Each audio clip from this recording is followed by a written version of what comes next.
High বন্ধুরা, আমরা আছিলাম বেনারসের ঘাটে, পঞ্চকোট ঘাটে। তো আমি আগে প্রথম অনেক দিন আগে, মানে অনেক দিন আগে, অনেক বছর ধরে ছেড়ে দেওয়া হলো, বাঁধে চান করিনি আর এখন। তো যাই হোক, মানে উলফা দিতাম, বাঁধে চান করে উলফা দিতাম।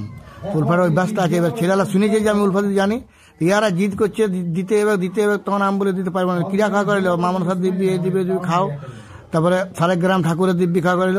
আমি ঠিক আছে, আমি দিতে পারবো না। তারপরে ঠিক আছে, তখন আমিও মুন আর সানের দিব্যি খাই দিল, মানে সূর্য আর চাঁদের দিব্যি খাই দিল। ঠিক আছে, দিয়ে দেন, দাঁড়াতে পারবো না বাবু। ঠিক আছে, যেহেতু মা মনসাকে, মা দুর্গাকে, মা গঙ্গাকে প্রণাম করে আর এবারে ডাইরেক্ট উলফা দিছি। তোমরা কোনো মনে করে না যদি কোনো ভুল হয়ে যায়, বুঝতে পারলে?